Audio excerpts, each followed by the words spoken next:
কামৰূপ জিলাৰ পাকৰকোনাত কোভিড মহামাৰীয়ে দিশহাৰা কৰা পৰিয়ালৰ বাসগৃহত উপস্থিত হ'ল সমাজ কল্যাণ বিষয়া আৰু প্ৰাথমিক শিক্ষা বিষয়া। কোভিড মহামাৰীয়ে ঘোৰ অমানিশা নমাই আনিলে কামৰূপ জিলাৰ জালুকবাৰী সমষ্টিৰ দক্ষিণ পাকৰকোনাৰ এটি দুৰ্ভগীয়া পৰিয়াললৈ। পিতৃসহ দুই পুত্ৰ কোভিডত আক্ৰান্ত হৈ মৃত্যু হোৱা এই ঘটনাই এতিয়া পৰিয়ালটোৰ লগতে সমগ্ৰ গাঁওখনতে গভীৰ শোকাকুল পৰিৱেশৰ সৃষ্টি কৰিছে। কোভিডত আক্ৰান্ত হৈ মৃত্যু হৈছে পৰিয়ালটোৰ ৩জনকৈ সদস্য। পৰিয়ালৰ উপাৰ্জনকাৰীক পিতৃসহ দুই পুত্ৰক হেৰুৱাই এতিয়া দিশহাৰা হৈ পৰিছে পৰিয়ালটো। তেনে সময়তে কামৰূপ জিলাৰ সমাজ কল্যাণ বিষয়া আৰু প্ৰাথমিক শিক্ষা বিষয়াই পৰিয়ালটোলৈ আগবঢ়ালে নগদ ধনসহ অত্যাৱশ্যকীয় সা সামগ্ৰী। পিতৃহাৰা দুই কন্যা সন্তানক সকলো ধৰণৰ সহায় সহযোগিতা আগবঢ়োৱাৰ প্ৰতিশ্ৰুতি দিলে কামৰূপ জিলাৰ সমাজ কল্যাণ বিষয়া ৰবুল শৰ্মা আৰু প্ৰাথমিক শিক্ষা বিষয়া অপূৰ্ব ঠাকুৰীয়াই। গোটেই ঘটনাটোৱে মৰ্মান্তিক। এটা পৰিয়ালৰ ৩গৰাকীকে সদস্য প্ৰায় এমাহৰ ভিতৰতে তেওঁলোকে হেৰুৱালে আৰু দুগৰাকীকে তেওঁলোকৰ ছাত্ৰী আছে 16 বছৰৰ তলত। তেওঁলোকক পঢ়া শুনাৰো কথা আছে, লগতে মানসিকভাৱেও কিছু তেওঁলোকক শক্তিশালী কৰি ৰাখিব লাগিব।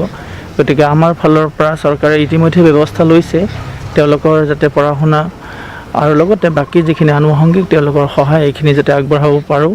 তেওঁলোকক যাতে মানুহ কৰাৰ ক্ষেত্ৰত আমাৰ বিভাগৰ লগতে সমাজখনে যাতে আগবাঢ়ি আহে, মই সকলোকে গুহাৰি জনাম। আৰু এই পৰিয়ালটোক তেওঁলোকৰ সকলো ফালৰ পৰা যিয়ে যেনেকৈ পাৰে তেওঁলোকক সহায় কৰি আগবঢ়াই যাতে লৈ আহে, তাকে মই ৰাইজৰ ওচৰত গুহাৰি জনাইছোঁ। অসম চৰকাৰে এটা স্কিম লৈছে শিশু সুৰক্ষা ক্ষেত্ৰত, আৰু সেই স্কিমত ইয়াৰ 2টা বাচ্চা সেই স্কিমতে পৰিব। আৰু আমি তেওঁলোকৰ অলৰেডি নাম কালেক্ট কৰা হৈছে আৰু গোটেই কামৰূপ জিলাতে হৈছে। আৰু সেইখিনি আমাৰ বিভাগৰ ফালৰ পৰা তেওঁলোকক সম্পূৰ্ণ দায়িত্ব ল'ব চৰকাৰৰ ফালৰ পৰা। আৰু সমাজ কল্যাণ বিভাগ যিহেতু এইটো নডেল ডিপাৰ্টমেণ্ট, গতিকে ইয়াৰ আমি মূলী ব্যৱস্থা ল'ম তেওঁলোকৰ বাচ্ছাৰ ভৱিষ্যত উন্নতিৰ কাৰণে। আৰু আমি আহিলোঁ আজি খবৰ ল'ব আহিলোঁ, যিহেতু আমাৰ কামৰূপ জিলাৰে এই পৰিয়ালটো, গতিকে বিভাগৰ ফালৰ পৰা আমি আজি আহি তেওঁলোকৰ অলপ খোৱা বস্তু দিলোঁ আৰু কিবা এটা আমি এনেই আমি আগবঢ়াইছোঁ তেওঁলোকক।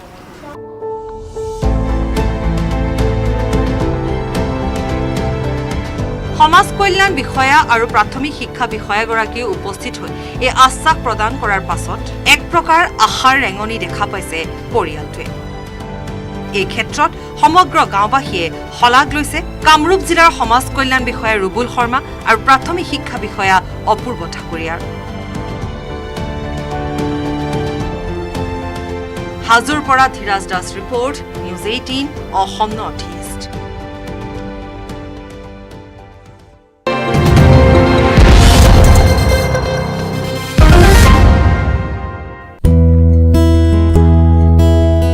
কোভিড জিনা এগৰাকী ককা। কোভিডক পৰাজয় কৰি ঘৰলৈ উভতিল এইগৰাকী 80ৰ ঊৰ্ধৰ ব্যক্তি। জাগিৰোডৰ নগাঁও কাগজ কলৰ কোভিড চিকিৎসালয়ত কোভিডক জয় কৰা এইগৰাকী ককাক ফুলাম গামোচা পিন্ধাই চিকিৎসালয়ৰ পৰা বিদায় জনাই চিকিৎসকসকলে।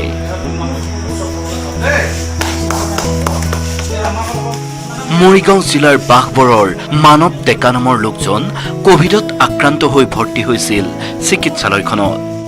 প্ৰায় 15 দিনীয়া চিকিৎসাৰ অন্তত সুস্থ হৈ এতিয়া নিজৰ ঘৰলৈ উভতিল ককা। এই চিকিৎসালয়খনত কোভিড পজিটিভ ৰোগী ভৰ্তি হোৱাৰ পিছত প্ৰতি 7 দিনৰ অন্তৰে অন্তৰে কোভিড ৰোগীসকলৰ কৰা হয় কোভিড পৰীক্ষা। শুকুৰবাৰেও চিকিৎসালয়খনৰ 10জন ৰোগীক কোভিড পৰীক্ষা কৰি নিগেটিভ হোৱাত ঘৰলৈ যাবলৈ দিয়া হয়। আৰু তাৰে মাজৰ অন্যতম এইগৰাকী 80 ঊৰ্ধৰ লোক। আজি 11 দিন হ'ল। কেনেকুৱা পাইছে থাকি? এতিয়া বৰ্তমান একো নাই, ভালে পৰহিনা ভালে পাইছোঁ। সুস্থতা কেনেকুৱা লৈছে আপোনাৰ? গৈছে ডক্টৰে চিকিৎসা কৰি আছে, ঔষধ পাতি অমুকটো লাগে বুলিছে মুখতে দি আছে, মুখতে খাই আছোঁ। খোৱা বোৱাটো একো হেৰি পোৱা নাই। কিবা অসুবিধা পাইছে নেকি? নাই নাই, একো অসুবিধা পোৱা নাই মই। এতিয়া সুস্থ আপুনি? এতিয়া সুস্থ। মই কালি পৰহিব কৈছোঁ, মই জানে গৈ কিন্তু মিছাই মোক ৰাখিছে। এনে দুঃসময়ত হেলা ৰঙে যুঁজি কোভিডক জয় কৰা এইগৰাকী ককাক লৈ উৎফুল্লিত তেওঁ 15 দিনে চিকিৎসা আগবঢ়োৱা চিকিৎসকসকলো। বয়সস্থ যিজন আইতা দেউতাসকল আছে তেওঁলোকেও আমাৰ ওচৰত আহিছে আৰু খুব সুন্দৰভাৱে তেওঁলোকে কোঅপাৰেট কৰিছে। যিসকল মানুহে আমাক সুন্দৰভাৱে কোঅপাৰেট কৰে তেওঁলোক সোনকালে আৰোগ্য হৈছে, আৰু যিসকলে মানে নিজৰ যতন ল'ব নিবিচাৰে, নিজৰ গাটো এৰি দিয়ে, তেওঁলোক মানে অলপ ভাল হওঁতে সময় লয়। আমাৰ এই 88 বয়সীয়া বৃদ্ধ ককা দেউতাজন তেওঁ মানে ডক্টৰ নাৰ্ছৰ খুব কোঅপাৰেট কৰিছে, নিজে উঠি মানে এক্টিভ হয় বহুত। তেওঁ মানে শুই বহি নাথাকে, তেওঁ এক্সাৰচাইজ কৰে নিয়মীয়াকৈ, ৰাতিপুৱা ব্যায়াম কৰে, ভগৱানক সেৱা কৰে, পাঠ পঢ়ি থাকে, গতিকে তেওঁ সোনকালে আৰোগ্য হৈছে। হয়, মানসিক মেণ্টেল যিটো মানে ষ্ট্ৰেংথ হয় সেইটো বহুত প্ৰয়োজন হয়। আমাৰ এনেকুৱা বয়সস্থ 400মান হৈছে টোটেল পেচেণ্ট। বয়সস্থ মানুহ আমাৰ নাই বুলিও মানে 150মান পেচেণ্ট আমাৰ সুস্থ হৈছে। 50 ইয়াৰ্ছৰ ওপৰ 150তকৈ ওপৰৰ পেচেণ্ট আমাতকৈ আৰোগ্য হৈছে। উল্লেখযোগ্য যে জাগিৰোডৰ নগাঁও কাগজ কলৰ কোভিড চিকিৎসালয়ত আজিৰ তাৰিখলৈ মুঠ 406 গৰাকী ৰোগী ভৰ্তি হোৱাৰ বিপৰীতে 353জন ৰোগী সুস্থ হৈ ঘৰলৈ উভতিছে।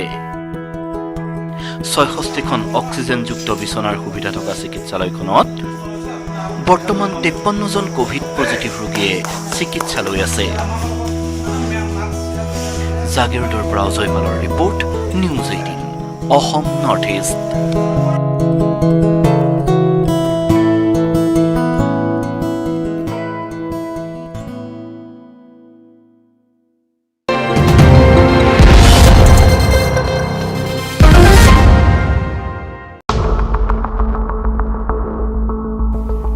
ভয়াবহ নিবনুৱা সমস্যাৰ কবলত ৰাজ্য। কোভিড-19 সৃষ্টি কৰা পৰিস্থিতিৰ বাবে বহিৰাজ্যত কৰ্মৰত যুৱচামো ৰাজ্যলৈ ঘূৰি আহিব লগা হোৱাত ভয়াবহ ৰূপ ধাৰণ কৰিছে নিবনুৱা সমস্যাই।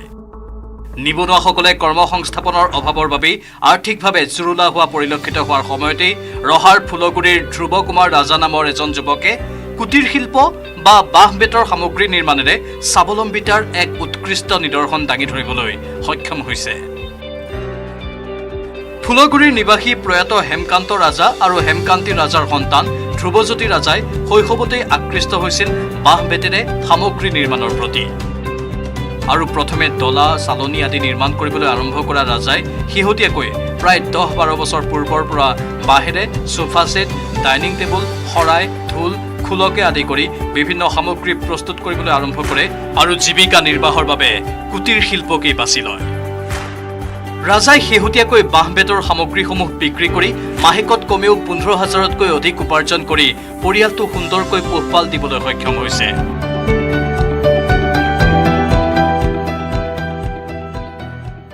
সৰুৰ পৰাই জড়িত হৈছোঁ কুটিৰ শিল্পৰ লগত। মানে সৰুতে মানে ডলা, চালনী, বিচনী বিভিন্ন মানে বাঁহ বেতৰ কাম কৰি আহিছিলোঁ। তাৰপিছত মানে আকৌ অলপ দিন আৰ্টৰ টিউশ্যনো কৰিলোঁ অঞ্চলৰ গোটেই হেৰিতে।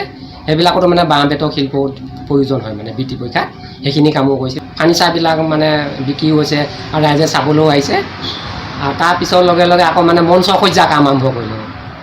ইটোৰ পৰা সিটোলৈ গৈ আছোঁ। মঞ্চ সজ্জা কাম কৰিলোঁ তোমাৰ নগাঁও, বৈদচিলা, বসন্ত উৎসৱ, এনেকৈ মৰিগাঁও শংকৰ অধিৱেশনতো কৰিছোঁ আৰু তেনেকৈ বিভিন্ন অঞ্চলতো কৰিছোঁ। মানে তেওঁলোকে বিচাৰি আছে আৰু ৰাইজৰ পৰা বহুত সহায় পাইছোঁ কিন্তু দেই, মৰম চেনেহ আৰু ৰাইজৰ সহায় ভালেমান পাইছোঁ।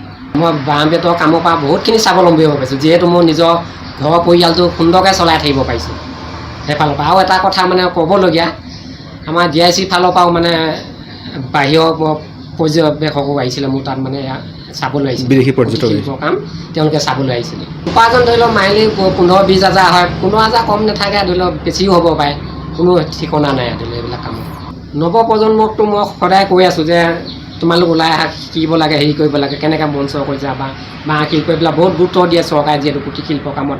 আৰু এটা কথা ক'বলগীয়া, আমাৰ যেনেকৈ মঞ্চ সজ্জা কামত মানে খুব মানে নৱপ্ৰজন্মক কমেইতো এইবিলাক কাম কৰা, গতিকে তেওঁলোক ওলাই আহিবলৈ মই সদায় আহ্বান জনাই থাকোঁ যে তোমালোকক দেখুৱাম, শিকাম, মই চব কৰিম। হয়, মই তেওঁলোকে পেচা হিচাপেও ল'ব পাৰে, মই নিজে লৈছোঁ। খুব ভাল কাম মানে কুটিৰ শিল্প গোটেই হেৰিত চলি আছে, বিশ্বতে চলি থকা নিচিনা। আমাৰ অসমৰ সেইবিলাক খুব ভাল পায় কুটিৰ শিল্প।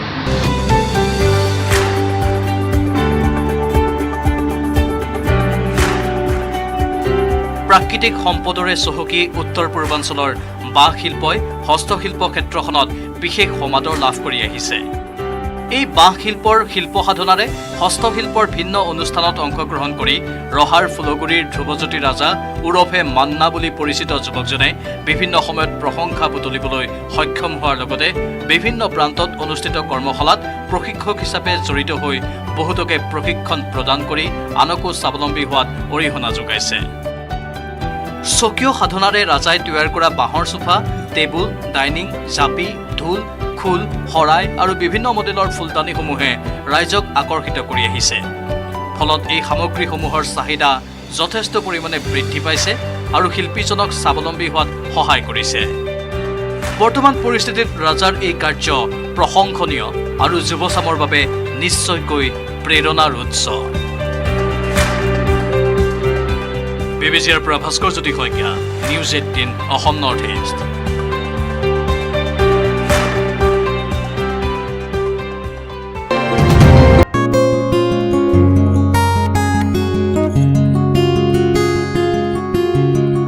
সদৌ অসম যুৱ ছাত্ৰ পৰিষদৰ মাজুলী জিলা সমিতিৰ উদ্যোগত আৰু কমলাবাৰী আঞ্চলিক সমিতিৰ সহযোগত কোভিড যোদ্ধা হিচাপে সন্মুখৰ পৰা জনসাধাৰণক সেৱা আগবঢ়োৱা 108 মৃত্যুঞ্জয় সেৱাৰ লগত জড়িত মাজুলীৰ স্বাস্থ্যকৰ্মীসকলক সম্বৰ্ধনা জনোৱা হয়। মাজুলী মিলন সংঘত অনুষ্ঠিত হোৱা এই সম্বৰ্ধনা সভাখনত 53জন ব্যক্তিক সম্বৰ্ধনা জনোৱা হয়। সভাখনত যুৱ ছাত্ৰ পৰিষদৰ মাজুলী জিলাৰ সভাপতি মনীন্দ্ৰ ভূঞা, জিলা সমিতিৰ বিভিন্ন বিষয়ববীয়া, মাজুলী মহাবিদ্যালয়ৰ অৱসৰপ্ৰাপ্ত অধ্যক্ষ ডক্টৰ আনন্দ হাজৰিকা, অধ্যাপক উমাকান্ত ৰাজখোৱাকে ধৰি মাজুলীৰ কেইবাজনো জ্যেষ্ঠ ব্যক্তি উপস্থিত থাকে। আমি আচলতে আজি কৃতাৰ্থ হৈছোঁ বা ধন্য অনুভৱ কৰিছোঁ, যিসকল কৰ্মীয়ে আজি মানৱ কল্যাণৰ কাৰণে দেহে কেহে লাগি নিজৰ সেৱাত বৰ্তি আছে, সেইসকলক আজি আমি সম্বৰ্ধনা জনাবলৈ পাই যুৱ ছাত্ৰ পৰিষদে আমি ধন্য অনুভৱ কৰিছোঁ। আজি আমি সকলোৱে জানো দেশত কৰোণা মহামাৰীৰ পৰিপ্ৰেক্ষিতত এটা তছনছ পৰিৱেশ সৃষ্টি হৈছে।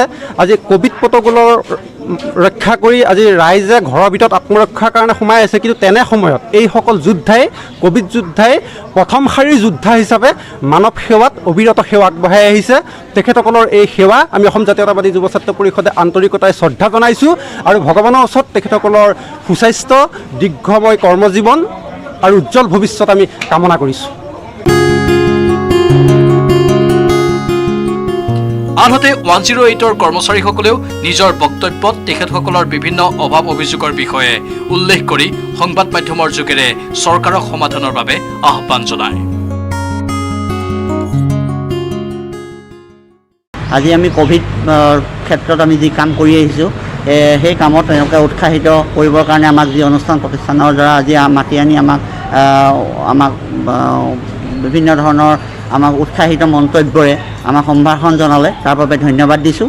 আৰু ইয়াৰ লগতে আমি উল্লেখ কৰিম, আমি 2008 চনৰ পৰা 108 কৰ্মীসকলে আমি এই 108 সেৱা আমি প্ৰদান কৰি আহিছোঁ অসমৰ জনসাধাৰণৰ কাৰণে। আৰু অসমৰ স্বাস্থ্য বিভাগৰ কৰ্মচাৰীসকলৰ সমতুলনাতো আমি কাম কৰিছোঁ বুলি আমি অনুভৱ কৰোঁ, যিহেতুকে এতিয়া বৰ্তমান কোভিডৰ সময়। কোভিডত আমি 2020 চনৰ পৰা আজি পৰ্যন্ত কোভিডৰ এই সংসাৰী ৰূপত আমি যেনেকৈ মানুহবিলাক আজি ঘৰত সোমাই আছে, আমি কিন্তু বাহিৰত আছোঁ।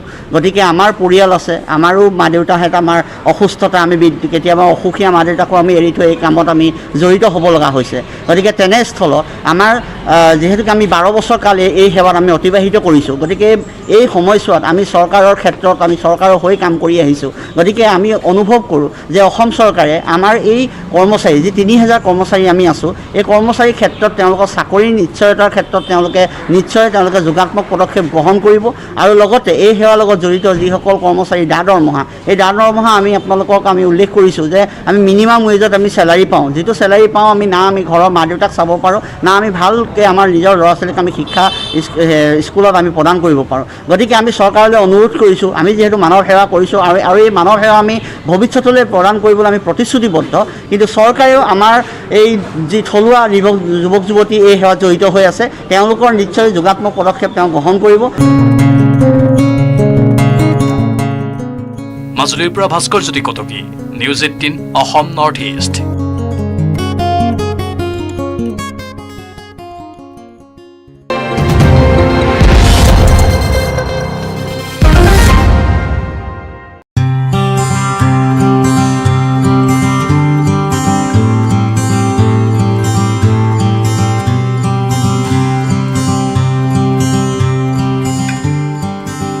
গহপুৰ বিহালী আৰু বিহপুৰীয়া সমষ্টিৰ ব্ৰহ্মপুত্ৰ নদী কাষৰীয়া প্ৰায় ৯২খন গাঁৱৰ ৰাইজক চিকিৎসা সেৱা প্ৰদানৰ অৰ্থে মুকলি হ'ল নৌকা চিকিৎসালয়।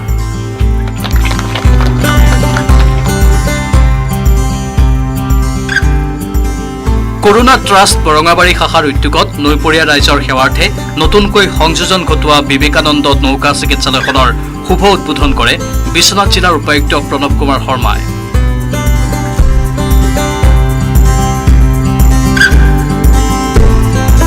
ৰোগী ৰাখিব পৰা 2খনকৈ বিচনাযুক্ত নৌকা চিকিৎসালয়খনত প্ৰসূতি কক্ষ, জৰুৰীকালীন সেৱা কক্ষ, সাধাৰণ অস্ত্ৰোপচাৰ কক্ষৰ লগতে ঔষধালয়, লেবৰেটৰী আদিৰ সুবিধা উপলব্ধ আছে।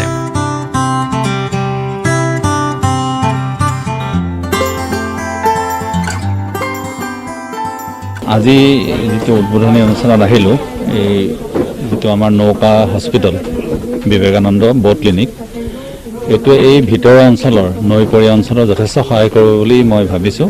কাৰণ আমাৰ এনেকুৱা কিছুমান এৰিয়া আছে, বিশেষকৈ বানপানীৰ সময়ত বহুত অসুবিধা হয়, হয়তো তাত আমাৰ হেল্থ ডিপাৰ্টমেণ্টৰ কেতিয়াবা আমাৰ চিকিৎসক গৈ নাপায়। গতিকে সেই ক্ষেত্ৰত এই বোট ক্লিনিকে যথেষ্ট সহায় কৰিব আৰু এই অঞ্চলৰ ৰাইজক যথেষ্ট উপকাৰ কৰিব বুলি মই আশা কৰিছোঁ। ইয়াত আপোনাৰ OPD আছে, লগতে 2টা বেড আছে য'ত এডমিশ্যনো কৰিব পাৰিব তেওঁলোকে, আৰু তেখেতসকলৰ চিকিৎসক আছে, নাৰ্ছ আছে আৰু ফাৰ্মাচিষ্ট আছে, লগতে তেওঁলোকৰ মেডিচিন ৰাখিছে। গতিকে যিখিনি আমাৰ প্ৰাইমেৰী যিখিনি আমি হেল্থ ফেচিলিটি দিব লাগে সেইখিনি ইয়াত ব্যৱস্থা কৰা। ইতিমধ্যে আমাৰ আজি ভেকচিনেশ্যন আৰম্ভ হৈছে। আমাৰ 47 চেণ্টাৰত আমাৰ ভেকচিনেশ্যন চলি আছে আৰু তেখেতসকলে কৈছে যে তেওঁলোকৰ হস্পিটেল আছে, তাতো ভেকচিনেশ্যনৰ ব্যৱস্থা কৰাৰ কথা কৈছে। সেইখিনি আমি চাই আছোঁ, আমি কিবা এটা ব্যৱস্থা কৰি দিম।